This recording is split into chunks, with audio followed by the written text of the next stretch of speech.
The two witnesses. A description of two people who will assist in carrying out the work that God has for them to do during the time of the tribulation can be found in Revelation 11:3-12. It's impossible to discuss the end times without discussing the two witnesses of Revelation. So many have misinterpreted this event and confused so many. Let's see if we can shine a light on this event so we can clearly see how the Most High will bring an end to the last kingdom. If you're waiting for the Antichrist or two witnesses, you may be caught off guard by the war. If you have seen any of my last few videos, you know that there is no Antichrist coming. The Antichrist is a bloodline. So now let's see who the two witnesses are. So let's read Revelation chapter 11 verse 3. And I will give power unto my two witnesses, and they will prophesy 1,260 days, clothed in sackcloth.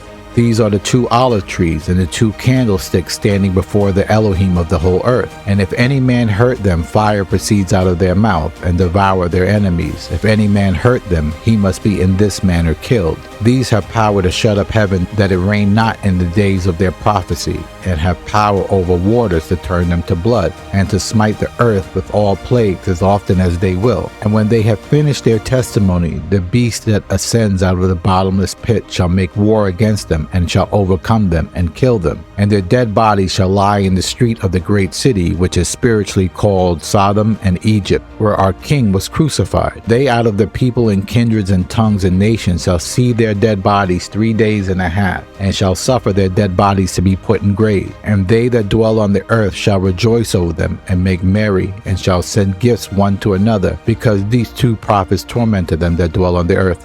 And after 3.5 days the Spirit of the Most High entered into them, and they stood on their feet, and great fear fell on them which saw them. And they heard a great voice from heaven, saying, Come up hither. And they ascended up to heaven in a cloud, and their enemies beheld them. And the same hour was a great earthquake, and 1/10 part of the city fell. And in the earthquake were slain of men 7,000, and the remnant were affrighted, and gave glory to the Elohim of heaven. So there's a lot to unpack. We know the rule: we do not guess, and we do not expound. We search the scriptures. To understand the scriptures properly, you have to read it like any other book, from the beginning to the end. No one starts a book or a movie from the middle and then claims to understand it completely. When you study the scriptures, you will see the Most High loves to speak in parables or analogies. He uses analogies to explain his point of view to Israel in hopes that they will understand. But we know, of course, they do not. The story of the two witnesses is an analogy. They are not two people. The majority of the Bible is about the Most High and his people. So now let's read Isaiah chapter 5 verse 1. Now will I sing to my well-beloved a song of my beloved touching his vineyard. My well-beloved hath a vineyard in a very fruitful hill, and he fenced it and gathered out the stones thereof, and planted it with the choicest vine, and built a tower in the midst of it, and also made a winepress therein. And he looked, and it should bring forth grapes, but it brought forth wild grapes. And now, O inhabitants of Jerusalem and men of Judah, I pray you betwixt me and my vineyard, what could have been done more to my vineyard, that I have not done in it? Wherefore when I looked that it should bring forth grapes, brought it forth wild grapes. And now go to, I will tell you what I will do with my vineyard. I will take away the hedge thereof, and it shall be eaten up, and break down the wall thereof, and it shall be trodden down. I will lay it waste. It shall not be pruned nor digged, but there shall come up briars and thorns, and I will command the clouds that it rain no rain on it. For the vineyard of the Most High of hosts is the house of Israel, and the men of Judah his pleasant plant. And he looked for judgment, and behold oppression, for righteousness, but behold a cry. In Isaiah chapter 5, the Most High gives an analogy about having a vineyard, and how he cared for the vineyard, and built a fence to protect it. But when the vineyard did not produce, the Most High removed the protection. For the vineyard of the Most High is the house of Israel, and the men of Judah his pleasant plant. So we know for a fact he's not talking about a vineyard. He's just using an analogy. In this example, he plainly tells you he's using an analogy to describe the children of Israel. As you read the scriptures, you will see the highest does this very often. So now let's read Ezekiel chapter 23, verse 1. The word of the Most High came to me, saying, Son of man, there were two women, the daughters of one mother. They committed whoredoms in Egypt.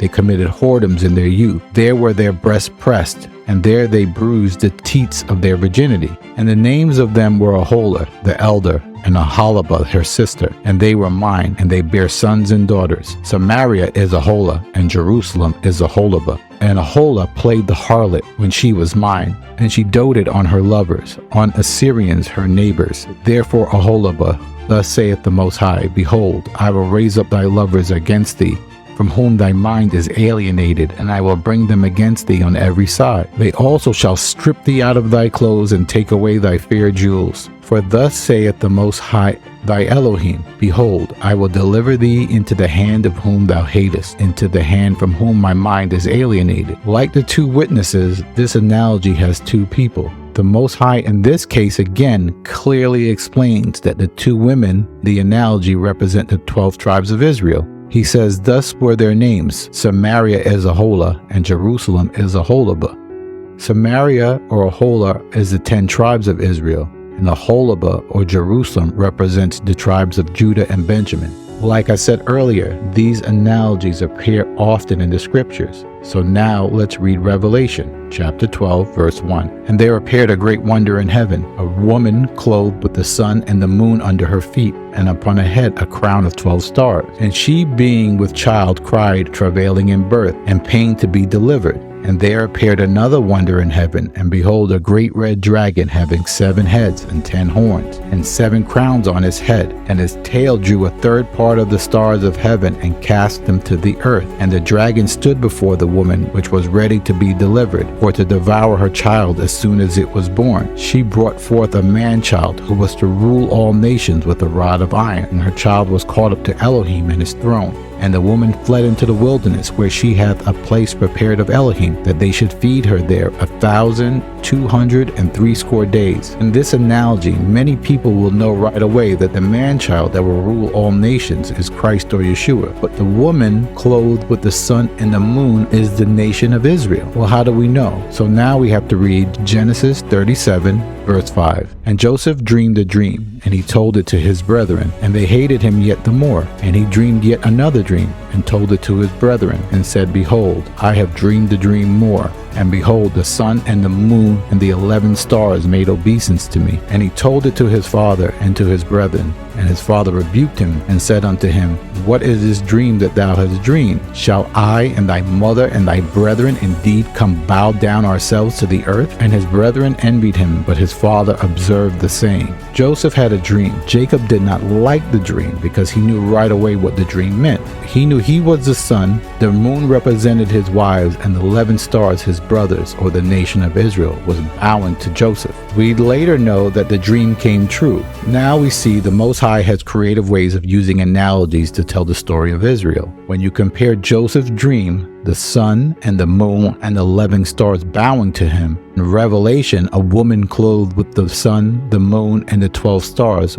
we know that this is the nation of Israel. It's the same people. In Revelation 12, when it says he drew a third part of the stars of heaven and cast them to the earth, we can't have that mean some story we've concocted in our head. We understand that the stars are the 12 tribes of Israel. I'm still in the process of tying this all back to the two witnesses. Sometimes there are no shortcuts. So now let's read Ezekiel chapter 5, verse 1. And thou son of man, take thee a sharp knife, take thee a barber's razor, and cause it to pass on thine head, and upon thy beard, and take thee balances to weigh them and divide the hair. Thou shalt burn with fire a third part in the midst of the city.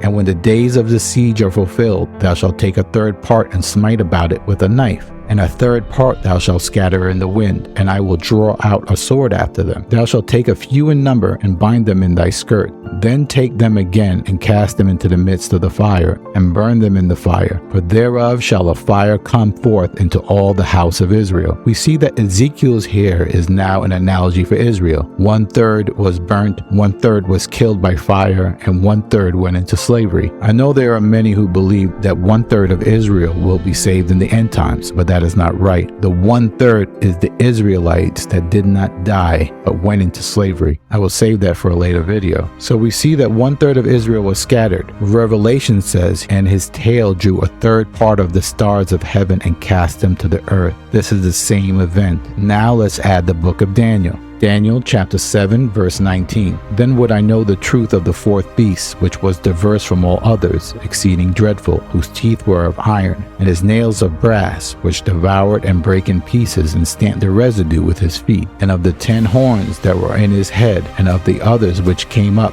and before whom 3 fell, even that horn that had eyes, and a mouth that spake very great things, whose look was more stout than his fellows. And I beheld, and the same horn made war with the saints, and prevailed against them. The beast that Daniel saw in his vision is the same beast in Revelation. Revelation says, there appeared another wonder in heaven, and behold, a great red dragon, having 7 heads and 10 horns, and the 7 crowns on his head.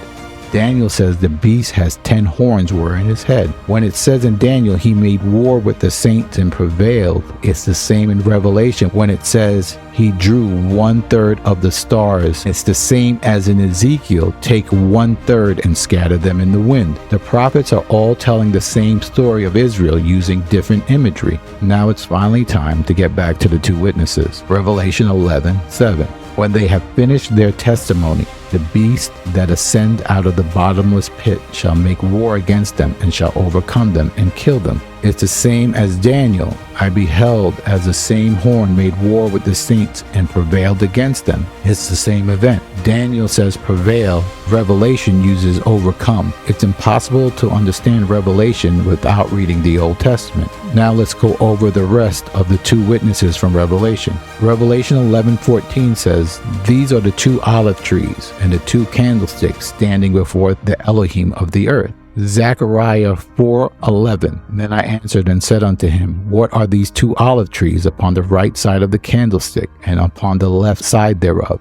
And I answered again and said unto him, what be these 2 olive branches, which through the 2 golden pipes empty the golden oil out of themselves? And he answered me and said, knowest thou not what these be? And I said, no, my Lord. Then he said, these are the 2 anointed ones that stand before the Elohim of the whole earth. The anointed ones are the sons and daughters of Israel, Israel and Judah. Lamentations 4:20. The breath of our nostrils, the anointed of the Most High, was taken in their pits, of whom we said, under his shadow we shall live among the heathen. The anointed of the Most High are the Israelites. When it says taken in their pits, pits are jail cells. So now let's read 1 Chronicles 16:7.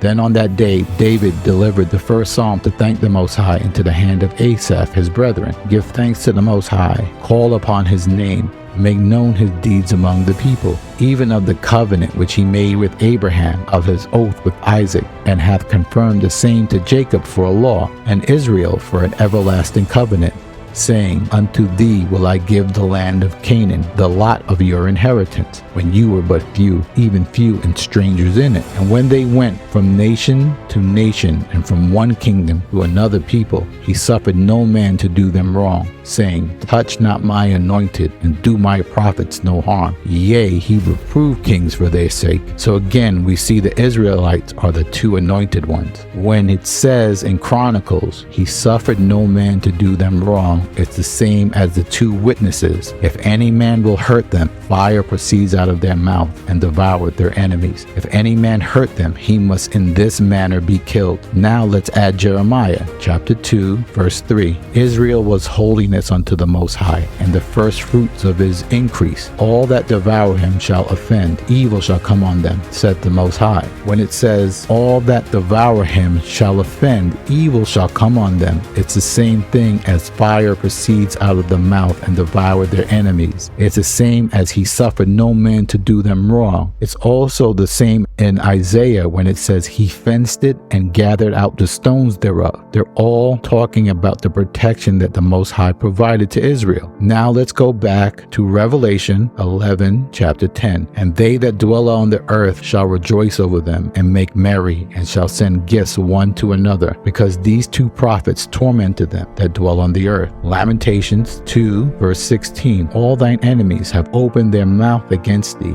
They hiss and gnash the teeth. They say, we have swallowed her up. Certainly this is the day we looked for. We have found it. We have seen it. All the enemies of Israel rejoiced the day that the Most High removed his protection. Now let's go back to Revelation 11:11. This is the 2 witnesses again. After 3 days and a half, the Spirit of the Most High entered into them, and they stood on their feet, and great fear fell on them which saw them. Daniel chapter 7 verse 25. And he shall speak great words against the Most High, and shall wear out the saints of the Most High, and they shall be given into his hand until a time and times and the dividing of time. Revelation says 3 days and a half, and Daniel says time, times, and the dividing of time. It's the same thing. Now let's read Ezekiel 37, starting with verse 1. The hand of the Most High was on me, and he carried me out in the spirit, and set me down in the midst of the valley which was full of dry bones. And he said unto me, Son of man, can these bones live?